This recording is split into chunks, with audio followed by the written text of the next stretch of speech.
Vasuda's asking if the entire Dota TV's. I mean, I hope the entire Dota TV hasn't crashed, but we'll see.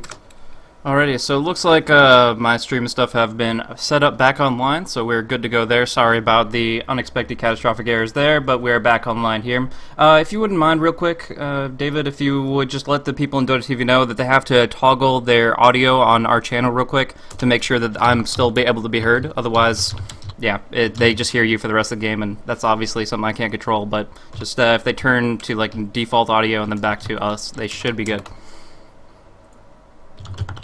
Yep, one sec.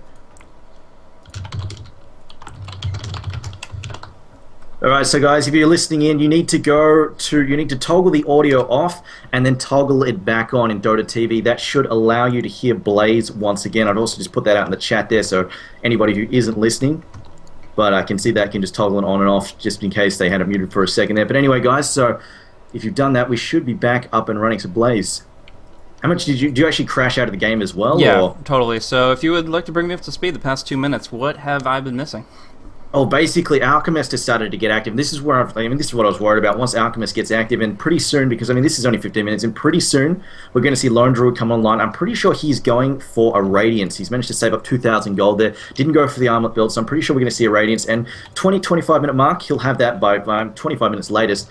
And this is where they've got this super aggressive Alchemist now charging around with a Shadow Blade and just unleashing unstable concoctions, setting up stuns, setting up ganks, and it's very difficult for Kaipi to deal with. They just don't really have much of an answer to this, and now they've got to be so scared about this, especially since this top tower's about to go down. So I think they're in a bit of a bad way, and this is buying lots of time and room for Lone Druid to get where he wants to go. And once he gets that Radiance, I think they're just going to, like I said, they're going to unleash that all-out assault and just start blitzing down towers.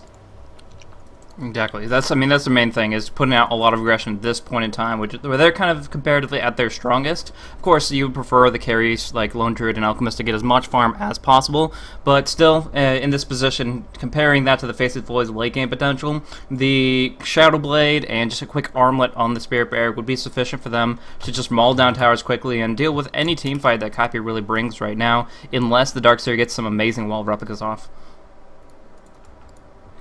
So, looks like we're pretty well good, but obviously, I think we're all set. Are they waiting on anything as far as the in-game players, or is it all about this? I think they're just waiting on us. They're saying, yeah, it's your call when to start.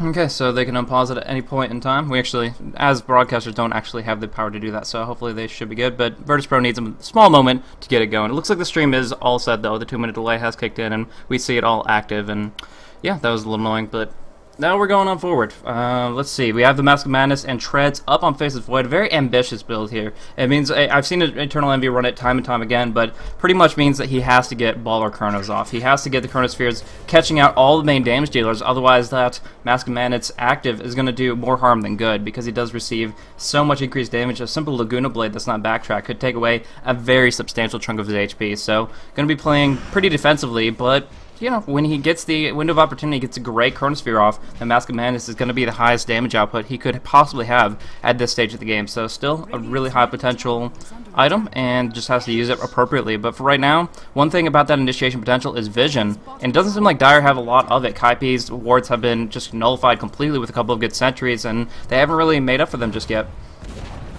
So, here comes this Shadow Blade, and he's just going to jump in on top of him with the Concoction. And this has been happening while you're going like 3-4 ganks just like this, and it's just the invisible Shadow Blade setting up the Concoction. It's just nothing they can do about it. So you hear a hook shot in as well. Oh, double cogs. They do get the time walk, but still too much damage coming in. Chronosphere comes out on 2. TMW can take a lot of hits here. NS does have the Brain Sap doing a little bit of damage here, but the big thing is that Illidan is just too beefy. You can take down the Clockwork with relative ease, but Illidan is able to do so much damage. Could go for the Courier here with that Shadow Blade active. What is the little piggy doing? Unfortunately, he is dying, because there is going to be a quick swing of the Cleaver to bring that down. And meanwhile, on bot lane, the Tier 1 drops to the Lone Druid, just popping off that Battle Cry, and have enough right-click damage makes a huge impact there, so they get another gold advantage. Now, we did see that Lina, despite being able to teleport back to base, was brought down by RTZ's ultimate, the Thunder God's Wrath, but very minimal recompense for the damage they suffered on 2 Tier 1 towers and a couple of hero kills. Yeah, this is just how it's going to go. Lena obviously probably cursing right there. She was in the fountain when she died. thinking she was away scot-free. Oh, wait a minute. Virtus Pro, KSI is actually going for a Maelstrom, I think. The bear just died. Hang on 1 second. There we go. Yeah, he is actually going for a Maelstrom. It's interesting. It's not the armlet build that we normally see these days, so he's going for the Maelstrom at the moment. And he'll be going for that Battle Bear build as well. I mean, it's sure it's not the Radiance, but at the same time, I think they're going to be able to do a ton of damage with this. And they are, and I mean, the attack speed as well is just also going to be really, really useful. Obviously, the Demolish just makes towers melt away so quickly.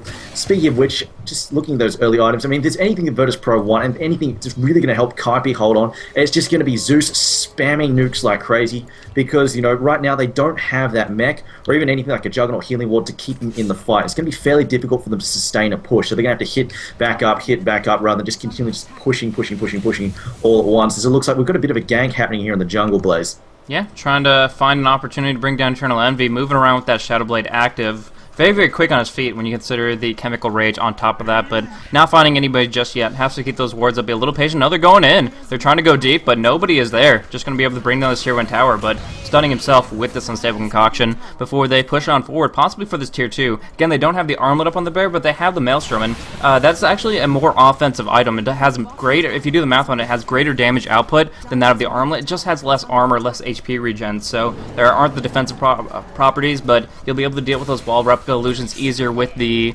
chain lightning that'll occur, and yeah, in general, it's going to be a great item pickup for the Spirit Bear. So they already take 2 towers very, very quickly, defending their own down on bottom. It's not in deny range, so maybe Illidan could have waited just a moment longer to let it get into that 10% threshold. Either way, right now they have such a huge tower gain advantage, and that adds up to huge gold advantage. Right now, 12,000 in favor of Virtus Pro, and it doesn't seem like a lead that they're going to be letting go of anytime soon. Not only that, but at the same time, it looks like Envy's going to struggle to fight. It's not so much the towers as well. Like, the towers, obviously the gold, and that's great, but at the same time, it's the fact that Envy is now going to struggle to find room to farm. Because, like, even this in the jungle, doing this is really dangerous, just because he cannot tell at any time. You know, Clockwork could come out of nowhere, jump him. You could have the Shadow Blade with the Alchemist just come out and jump him at any given moment. So doing this is, like, he's probably really worried, and he's obviously going to always be watching that map, trying to, and as soon as these guys disappear off the map, he's going to get really, really defensive and have to back up. So right now, like, he's confident, because obviously you can see the Alchemist. He's not too worried about that. In fact, they're all teleporting. Kaipi are all teleporting bottom. Going to try and set up a bit of a fight here and smoke gank there. It looks like it's not going to happen. It looks like Virtus Pro were aware something was wrong and immediately backed off their Blaze.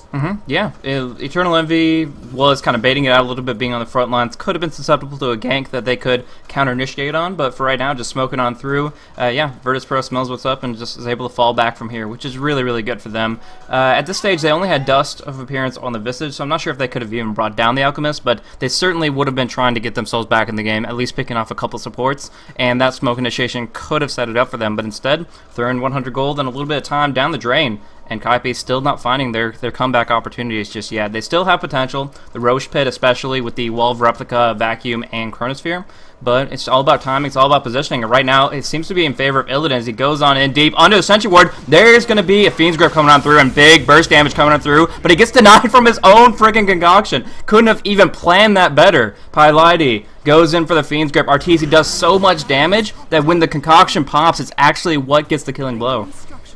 Kaipi, just nothing is going right from this game. I feel really bad about that. I mean, there's not much you can do about it at all. Now we've got the Surge coming from Darks. He goes back. He only gets the bear, though. Here we go. Rockets in. Void surges forwards there. Looks like he's going to drop the Chrono, catching 2 hero. Oh, no, that's actually a Courier. No, that's the bat, the familiar there, as it looks like he will get rooted up, as well as Telekinesis, and it looks like Envy will get taken out. Laguna Blade is backtracked, and Envy will walk away from this Blaze. It looks like we're going to have Lena get melted there by Zeus. And like I said, I mean, pretty much the only thing that's going to keep Kaipi in this match right now is the damage output there of Zeus, the sheer nukes, as well as some really, really good Chronos there from Voidal. But that one, though, wasn't fantastic. Only caught one guy, but at the same time, it really split up the fight. Yeah, very, very big area denial. TMW should drop. Oh, Battery Assault actually connecting too many Stout Shield blocks or whatever. He just is able to survive. Trying to TP out. Arteezy will finish him off, but he did claim a kill and turn on Darkseer. Now come with me. Gets hit by the Concoction. Gonna get dropped down. Another 4-staff forward, but there's gonna be a Nightmare trying to get Arteezy out, but the TP canceled by that Telekinesis, and now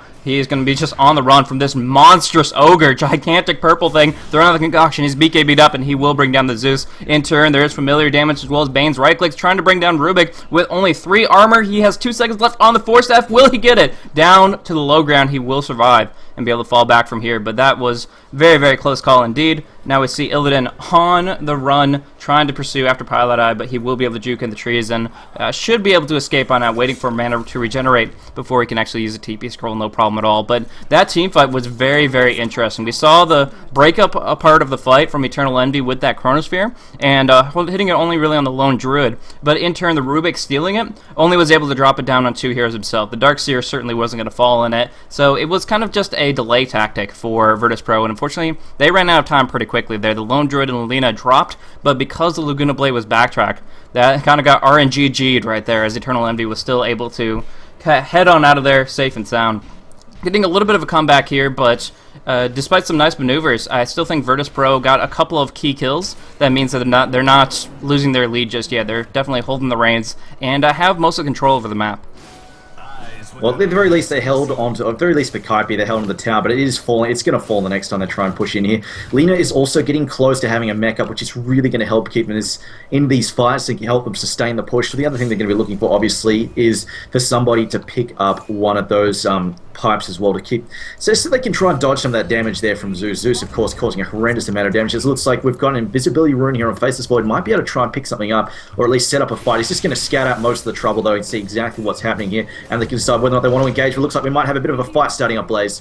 Yeah, just curing up. They've already dropped down the acid spread. They won't have that negative armor in the fight. Eternal Envy pops off the Mask of Madness, trying to get on in. He does go for the time lock, pops off his BKB, gets the Chrono on top of Illidan, charging up that concoction. They're bursting him down pretty hardcore. Will he deny himself again? Are you serious? Chronosphere comes on out from the Rubik on top of 2 of his allies. Telekinesis coming on out. They do put him inside the wall of replica, forcing them to fall back at least from here. Familiar's doing work up against the Clockwork, but Eternal Envy is not done yet. Comes in with the Iron Shell active. There's the Soul Assumption going on through, as well as some bursts from the Zeus, bringing down KSI, bringing down the Lina. That was a pretty great fight for them, despite a very solid Chronosphere from NS, but in the end, they don't claim the kill of the Alchemist. He once again is able to deny himself through the usage of that concoction. Familiars don't have the Stoneform, unfortunately. They won't be able to bring down the Rubik in their pursuit. I think a serious problem there for Virtus.pro is the fact that, unfortunately, Alchemist got picked off so early. And unfortunately, he's like a big source of the damage at this point in time, as well as the fact they couldn't get them underneath that acid spray. It looks like Kaipi, that's scout out though, the rune, the invisibility rune, allowing them to really set up that fight and figure out whether or not they want them to go and see exactly where the reinforcements were going to come from Virtus.pro. This might actually keep Kaipi. I was really worried for Kaipi, but now, it looks like they might be stalling long enough for Void to get into this game, especially now with the BKB as well. Ambi actually picking up some good goals, some good levels. He's got that level 3 ult, but now we've also got the pipe there from Void. Looks like we're going to have Bane picked off fairly easily in the mid lane. Nice Nightmare attempt, but even better wake up coming in from the supports. That TMW could close the distance with a hook shot there, and of course Illidan is the Brawn to back up that initiation. They can always bring him down very quickly. The question is whether or not they'll look at Roshan here. Chronosphere timing, it's 15 seconds off cooldown, even though the mana is definitely in question, but it looks like it's something that they don't want to jump in too far. They are going to farm up for a moment. Alchemist with the Grievous Greed is just able to top out this GPM uncontested, so he's going to be able to pick up early items like an Assault Cuirass with no trouble whatsoever, and that helps not only himself, but that Lone Druid Bear do so much more damage when it actually gets in the position to right-click. And on top of that, they of course have the Vladimirs, so some great auras there. A little bit of redundancy between the armor auras, but as a whole, they're in a great position to get a lot of great attack speed and just dish out a ton of physical damage, which, when you consider the low armor of some of these supports, I mean, you can't really look at Visage with his Gravekeepers, but you look at the Bane and you see a 7, that's going to be taken down to 2 when he's in the presence of that Assault Cuirass. So the sooner that Alchemist gets that out, the more monstrous he's going to be in the next team fight. Yeah, I mean, we've got to keep in mind, as much good farm and levels Envy's gotten out of those last couple of fights, at the same time, it is sort of a 2v1 going into this late game. Void is going to be up against both a sufficiently farmed Lone Druid. Like, Lone Druid is doing pretty well for himself. He's got a Basher, he's got the Maelstrom, he's got the Vladimir's offering, as well as a fairly farmed Alchemist. Obviously, Alchemist up there on the top of the GPM chart. But you see that both of them are ahead of him, so it's going to be fairly mean going in this late game, especially if both of them start picking up stuff like the Bashers or the Abyssal Blades. It's going to be very difficult for Void to start competing with that, just with the amount of lockdown. He's going to be competing with the Bears, Roots, obviously the Bash as well from the Bear, and if we see Illidan here with his Alchemist go down the same route, just the amount of lockdown towards that late game is going to be difficult for them to compete with, I think. Yeah, absolutely. You can't, putting all your eggs in one basket can be a very, very dangerous proposition. If the entangles or bashes do lock on through, we already see Eternal Envy taking a lot of right-click damage from the Lone Druid alone, and now Chronosphere actually turning things around a little bit, but here comes that hook shot. Not actually going to go the full distance. Now we see the BKB popped out. There is going to be a Veil. A lot of damage going across. Nice pipe from TMW, but nullified completely really quickly by the Zeus. Either way, KSI getting out 300 HP, getting a bash on Eternal Envy, and he will be dropped down along with Arteezy getting dropped himself. Stole the Thunder God's Wrath. Gets full vision and a bit of damage on every single member of Kaipi, and is now going to try to bring this down right here. The concoction should go across, Light Strike Array, and that's going to be the death of the Bane. So really, really good cleanup, and that was like a 4v3. Not even worried about the Visage or the Darkseer. Not involved in that engagement whatsoever. Eternal Envy engaging on his own terms, but unfortunately one that just he wasn't suited for. I was going to say bad hook there for Clockwork, but he redeemed himself. Really good cogs there. Just pushing Envy away long enough for Lone Druid to back out. Obviously, he did get finished off in the end there by, I think it was some nukes there from Zeus, but in the end, like, it just bought him enough time to just finish him off there with that, or just to finish off poor old Envy there with those cogs. So it was nice work from there. But it looks like they'll pick off this tower at long last. And right now, with Zeus down and Void down, there's not a lot that Kaipi can do to defend. They might actually just see them push forward, try and put some damage here on this tower. No, it looks like they will back off. I've got to say, though, look at the defensive wards from Kaipi in their own jungle here. We've got 4 wards watching their jungle play, or rather 3, and then 1 watching the top lane. They're really trying to keep this under control. Actually, probably the only other thing that Virtus Pro could have really done to set off their early, like to really set them up for their early mid game, would have been to buy an early gem. Something we see teams do, buy a gem around about the 15 to 20 minute mark, is they'll get that gem if they're ahead, and then that just allows them to strangle control the map, just shut down any kind of vision that their opponents can put up very, very easily. But it looks like they didn't go down that road. Yeah. The importance of the observer wards that they've had here is mostly about the Alchemist Shadowblade. Of course, you can't detect it without the sentries or other forms of detection, but the big thing here is seeing it coming. If you know that he Shadowblades up, you know the threat, and you can either back off, or you can use a cooldown such as Thunder God's Wrath or Chronosphere, as we saw in that top lane fight that they did win out. And once you know his relative positioning, the timing of his Shadowblade, the vector that he's going, kind of showing where he wants to strike, then you can kind of predict where he's going to be and be able to deal with it, either with sentries and dust, or with a couple of their powerful cooldowns, which kind of nullify the invisibility component of this Shadowblade. So they want to be able to see things coming, and that's what the observers are all about. Unfortunately, most of them are going to be expiring in just a short while, so that means that they are going to be a little bit blindsided. But that being said, they've already lost their tier 2, and that you can expect in that kind of position. They're not really going to be holding to that as much as they would prefer to. Well, they've got a couple in stock, so they should be able to replace at least a few of them in a short moment's notice. That said, though, just looking at Virtus Pro, they're all bought out of wards. Lena's carrying 2 at the moment, but they are pretty much out. Their thing is empty, though the shop's empty at the moment. So we're going to see the glyph up here.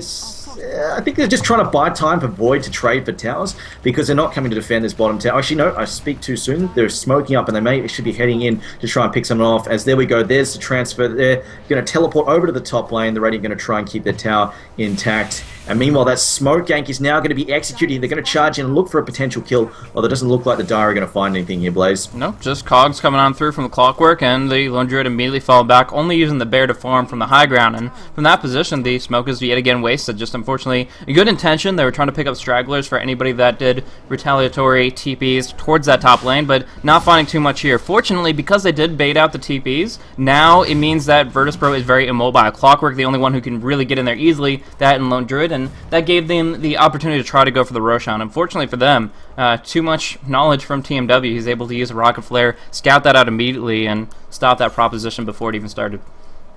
Yeah, well, I mean, Virtus Pro, I mean, they can see a fair amount of the map. Their creep wave is pushing up the top lane. They've got a jungle that spots a bit into the... They've got a ward that spots a bit into the jungle, and they're just seeing, like, there's nobody visible. They still Void back off, but they're like, well, nobody on the Dire team is visible. Let's just check out Roshan, because obviously they could be after that. I've got to say, a really nice... I liked what Kaipi tried to do there, where they tried to use the glyph just to buy time for Envy to finish pushing the top lane. It didn't work out in the end there, and they immediately, as soon as some of the guys TP'd out, they saw like 3 people TP out, they went and charged in with that smoke, trying to pick off stragglers. It was I think a really well planned maneuver. It didn't quite pay off for them, which is unfortunate, but at the same time, I really like what they did there. Yeah, absolutely. Good intentions. Unfortunately, That's just not going to cut it in this circumstance because Virtus.pro are just really, really good in safe, conservative play until they want to go aggressive. They're a very aggressive team as a whole, and we're going to see that here. Going in on top of 1-7, trying to burst him down. Mechanism is on cooldown because he used to heal from Thundergrods, and as a result, there's going to be a huge burst from that Laguna Blade, and he's going to be completely destroyed before either spell gets dropped down. And Arteezy, lifted on up, will be dropped down as well. 2 quick and easy pickoffs. We did see Clockwork drop down. But honestly, that's not going to show. Oh, Entangle proc comes on through. Eternal Envy was trying to TP away, and the Entangle interrupts it. Now being bashed on down, he gets dropped, has to buy back immediately. KSI coming on top of Come With Me. The Stoneform does some work here, but just too many people on top of one poor little Visage. He's going to get dropped down very, very quickly, and the Roshan should be theirs to claim. I mean, yes, they have the Chrono, but they don't have the Darkseid to back it up, not for a full 15 seconds, and that's plenty of time for Virtus.pro to just claim this Rosh extremely quickly. And, yeah, it was already below half HP, so it shouldn't be a few more seconds before they get the Aegis and put that up, I believe, on the Alchemist. Yeah, looks like they will manage. Oh, Deny comes on through. Really, really nice play from Come With Me, using his one familiar that was still alive, actually able to make sure that not a single one of Virtus.pro is able to pick that up. Oh, Visage, nice. I thought Envy was swinging around from the bottom lane. I thought he was going to go for a steal, jump in, drop the Chrono and go for the steal, but no, he wasn't going to make it in time, and Visage drops the Deny. Nicely done there from Kaipi. For whatever else has gone wrong for them, they have managed to sneak in a few good little plays like that.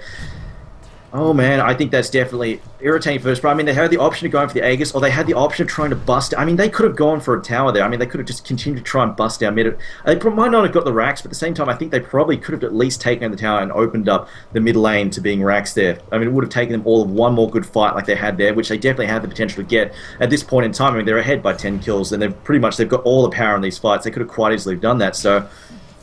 Oh, that must be frustrating for them. So many wasted opportunities. They have a feeling that it must be a wasted opportunity. Yeah, unfortunately. I mean, they still, of course, get the gold and the experience, but that Aegis Immortal is a pretty big component to have for their next big push. I mean, they've had really, really good fights before just based on their pickoff potential. Going in on that Dark Serpent from before, his mechanism was actually on cooldown because Rubik had used Thunder God's Wrath just because it was about to expire as far as the spell steal components goes, so he's just like, okay, use it real quick, and Bone 7 in turn is just casually using that mechanism, but not having it available meant he dropped extremely quickly, and that was a really, really good pick, but you can't count on those little opportunities every single situation, and that's where you kind of want that fighting stance to be available with a second life up on one of your hard-hitting carries there. So in this position, they have that much less potential. They're going to have to be careful about trying to force high ground. That would have guaranteed the easy opportunities to go for the high ground previously, but now they're going to have to continue to just move on around, get some good wards up, and look for pickoffs.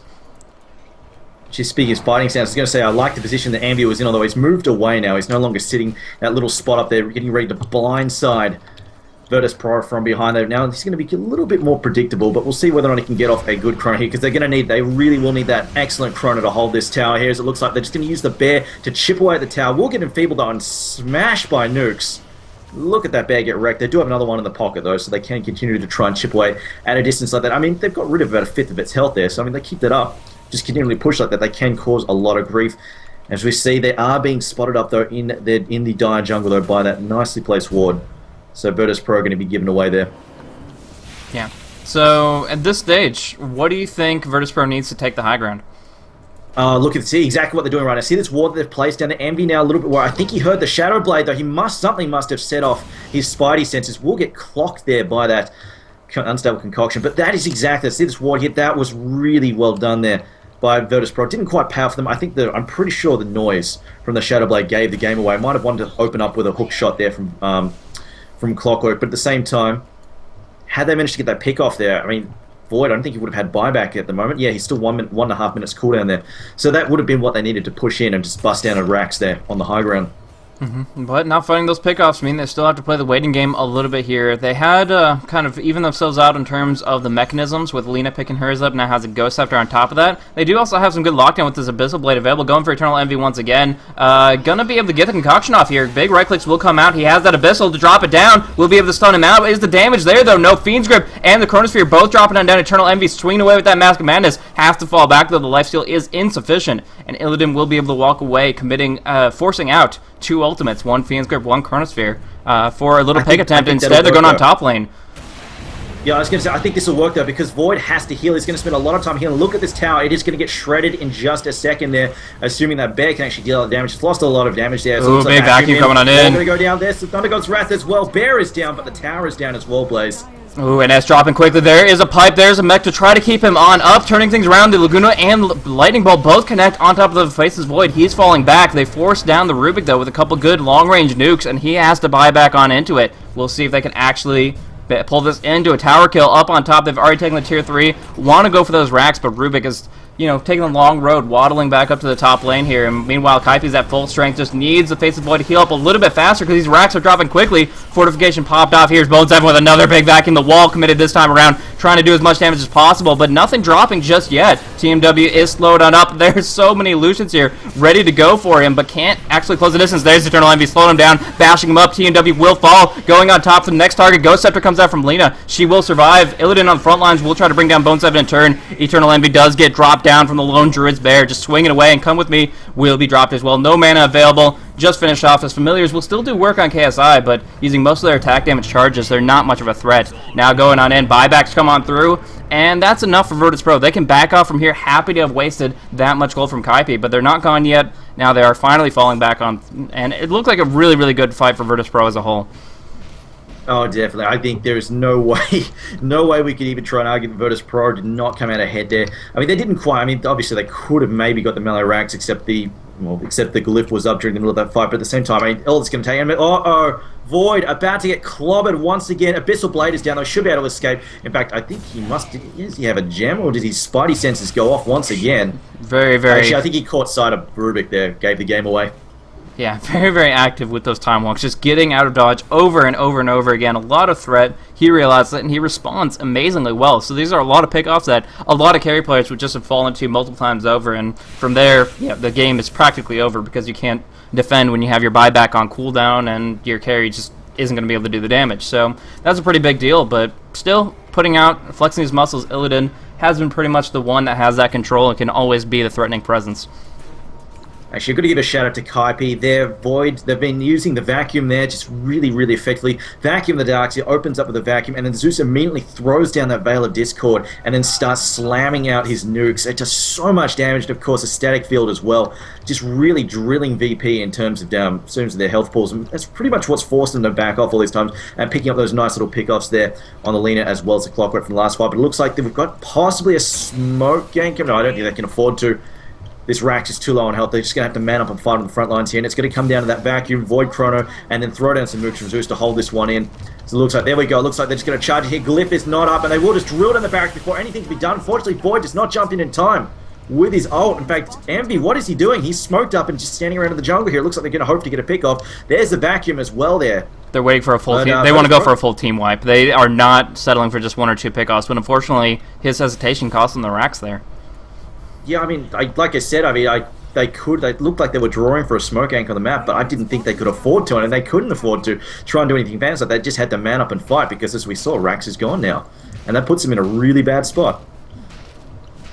Yeah, at this stage, even with crit, Eternal Envy just feels so far behind. Comparatively, he doesn't even have half the net worth of this Alchemist, and so he's always on the run, always just trying to hide and farm, and as scalable as he may be, the most high potential hero in this game specifically, it's not really coming into fruition here, as we see a 20,000 net worth lone druid stacking up. He already has, of course, his basher and a couple other ways to lock down the Faceless Void. On top of that, Abyssal has been doing work. Nice time walk, barely getting away from that hookshot. It's only rank 2, and Clockwork, despite using the Force Staff, can't get the distance on it to actually lock down the Faceless Void. But still, the fact that he's always constantly on the run, it kind of limits his farm, and that's where Illidan is kind of thriving, where he has Graveless Greed, has had this Midas all game long, and is able to just get so much gold. Cash in pocket. He's going to go for, it looks like Boots of Travels next, as he's already sold off his treads. I mean, why not? This Bear, also the Bear is pretty ridiculously rich as well. Daedalus, Basher, Vlad, Mjolnir. There's not a lot you can do to compete with that Bear at the moment, as it looks like they're going to try and set up, looks like Virtus Pro is going to set up their push here on the bottom lane and just try and take out another racks. Meanwhile as well, the creep pushing naturally on the top lane. This is going to be very problematic. Envy now, like you said, always on the run. He's running through his own jungle and just trying to find whatever farm he can. Just going to have to settle there for that easy camp for him. Doesn't want to expose himself though to line of sight. Doesn't want to go anywhere near those creeps. I mean, obviously not worth as much either. But here we go. There's that Bear going to chip away from a distance at that tower. And that's all they've got to do, Blaze. Keep chipping away at towers like this. But the bear dropping very, very low. We'll actually drop to 5 HP with that last tower right-click, the medallion doing work there. But no, it still survives. It's still able to be sent back. They re-summon it entirely. So exhausting one bear from KSI. They hold the line for now, but they lose a huge chunk of their tower's HP. And I mean, at the moment, VP, I mean, time is on their side at the moment. They have plenty of time to mess around, just chipping away at the tower like this. As it looks like they might even just send Alchemist in. Oh, Eternal Envy, there's the vacuum, the wall. Here comes across that Chronosphere. So much damage from that Thunder God's Wrath, bringing down NS before he can steal anything here. But now here comes that Abyssal, locking down Eternal Envy. Can't even time walk out. Too much damage. Ultimates, entangles, everything dropped down on Envy. And Illidan's just too big to bring down himself. They Fiends grip him up, dropping down. They do actually get him with the Soul Sumption. He buys back immediately. Same thing with the Rubik. Jumping back on, he's going to boost the travels to this Siege Creep here and try to get back on into it, but unfortunately Eternal Envy doesn't have the option. He has the cash, but for 15 seconds he's still out of it, and Illidan going on the front line trying to bring out Come With Me. He gets him, but sacrifices his own life in the process, burning down that Alchemist twice over, and with this Nightmare active, they might even be able to clean up TMW. So this was just not the fight that they were looking for. They thought that they had everything going for them when they brought down Envy, but Kaipi is still swinging forward, and TMW now going to be on the run, trying to bait them into the two forthcoming supports. Rubik and Lina coming on in, and looks like everybody's just going to fall back from here. Yeah, I mean, I think people really underestimate the sheer amount of damage Zeus can unleash with his nukes, and it's just the fact, it's not so much his nukes, it's that static aura, that static field just does a ridiculous amount of damage. Those strength heroes in the late game just cause a huge amount of carnage. Also the Familiars as well, we saw the Familiars just beating down on poor old Alchemist as well. He probably did not expect exactly how fast he was going to get shredded by that. I mean, I really didn't expect him to drop quite that quickly either. Should mention that this is one of the dangers of playing Lone Druid this late in the game as well, that once you start, and it almost might be time, I think, for Lone Druid to start transferring the items off the bear, because as you can see, he is a little bit poor without that bear. We'll be up in 12 seconds though, but I think it's about time to switch him over. It looks like Lina may get picked off by the Familiars. Some damage coming in, but she's able to stay active, stay mobile. I mean, the 4 stats active for Maness has been very, very instrumental. Kaipi's been doing some good work with her 4 stats as well. I mean, I've actually seen like the Arteezy 4-staff forward Familiars to get really cool stone forms off earlier in the game, and they've kind of been active with those pretty well. But the big limitation for Virtus.pro in that last fight was how split up they got. They had the initiation from TMW, or counter initiation rather, hitting up and cogging in the supports on the northern end with a good hook shot, but that meant that they didn't have the pipe for the rest of the team, and damage just came out so quickly with that Veil. Now coming in the Chronosphere on a Clockwork, trying to bring him down quickly. The BKB active, they will finish off TMW quickly, and that's still Chrono, but it won't stop Envy, and now going in with that Shivas on top of Lina. Ghost Scepter will not save you against all that magic damage. Illidan swinging away, bursting down Eternal Envy. They get the Abyssal, they get the Telekinesis, they finish him off. He has to buy back immediately, coming back on in, TPing to the front lines to try to get back on in this, but right now Arteezy getting entangled up, getting locked down, and now the Alchemist Illusion is actually bringing down KSI very, very quickly. Nightmare up on Alchemist, but still waiting for those reinforcements. Buybacks are everywhere right now, trying to get everybody back on into this. This Roche is the most important thing on everybody's mind right now, but Kaipi seem to be the ones that have the most potential to actually engage on it now that everybody's back up to full strength, and KSI sitting very low, as you mentioned. He doesn't have anything as far as his own items. It's all on the bear, and if he or the bear drop down, it's just too much. But for right now, getting the opportunity to actually pick up the Aegis this time, not going to be denied. And now they can go on forward with 2 lives up on this Alchemist. He's ready to go. Despite the Veil being active, he stuns out Arteezy. 3 right clicks. It's all it takes to bring him down. And with this Telekinesis connecting and Come With Me, they'll get another kill. And most of these have been bought back from, so there's really no coming back from this. They've lost so much right here. Gem on the ground. They will pick that up, and they've claimed so many lives. Kaipi, I'm not sure about their positioning there with the supports. They were trying to do something, snipe up the Aegis, I don't know, but desperation in their minds, and unfortunately that shows in their play as they both get picked off. I think they definitely should have backed up there. Void was nowhere near that fight. He didn't, and the other big thing, of course, once Void's ult's down, I mean, that's pretty much what, like you said, it's keeping them fight. It's what won them that fight down in the bottom lane earlier, was the fact that basically Darkseid got a fantastic vacuum off. Void followed up with a good Chronosphere as well, and that's what they need to try and drill down somebody, pick him off quickly. There we go, that's that blinking Shivas, and there we go, here's the ult from Void. Time for some damage to come out. Rubik can get picked off quickly before he can drop down his own Chronosphere, gets bashed into it, but no, not quite. Does he get a steal off? No, he gets the wall instead, throws it down, as it looks like they will manage to pick off Void in the end there, and this looks like game, set, match. Yeah, exactly. They've fought so hard, but Kaipi, despite giving it a good fighting shot, Come With Me, they will say GG. And yeah, really, really well played by Virtus.pro. They timed it well. They just got so much lockdown, and it was something that Eternal Envy's Void couldn't compete with there. Back-to-back, their Chronospheres were impactful, but they weren't game-breaking. And so the end result is that although they could hold the line while using that Chronosphere when it was unavailable, that gave too many opportunities for Virtus.pro. And with the huge amount of cash flow they had, the huge gold advantage, they were able to just buy back over and over and kind of just keep on sending in the cannon fodder until they actually connected. And with 2 lives on the Alchemist, so much lockdown with those bashes, it's just hard to come back from it. Kaipi, they do a lot of work, but only 440 gold per minute on Eternal Envy. Comparing that to Illidan's 745, Alchemist just takes this game away, and Virtus.pro take this best of 1. I'm going to say, look at the last hits there on Envy. He's got 245 last hits. That's pretty damn good. Compare that to 259 there on the Alchemist. But the thing is, like, he was forced to buy back so many times. His items just stalled out, and I feel really, really bad for Envy there because he definitely got the farm that he wanted, just didn't get the time to turn it into those items. Because, I mean, that could have been a really different game there had he just managed to pick up his next maybe big item and a half. Because you saw in the end, even though he got down a good Chronosphere in that last fight, he was trying so hard to drill through the Rubik, who just would not go down. They managed to armor him up, heal him up there with a mech, and keep him in that fight. So, I mean, if Void had that next big item, it could have definitely been a different game. But, you know, Virtus.pro, they had their game plan. Took them a little bit longer, I think, than they would have liked, but at the same time still worked out. And they put that pressure in, and in the end, Alchemist plus Lone Druid, just too much for Faceless Void to handle on his own. Indeed, indeed. So with that, we see that Virtus.pro will advance forward. They will be going into a best of 1 versus QPad Red Pandas. They were given effectively a free default win from the fact that Alliance were traveling to China right now for the G1, so they are sitting out for this cup, and as a result are forfeiting for this one. I'm sure they'll be able to bounce back on points in the future, but for right now, we are seeing QPad taking that default win and will be Virtus.pro's next opponents coming up in just a few minutes here. So thank you guys so much for tuning in. We are still trying out this new format for the Premier League, but hopefully you guys enjoy it as we have back-to-back games going on for the next several hours. So hopefully no more technical issues, but overall some awesome Dota, and I can't wait for the next game. Thank you guys so much for tuning in. This has been Blaze and Triumph, and we'll be going on into this next game in just a minute here.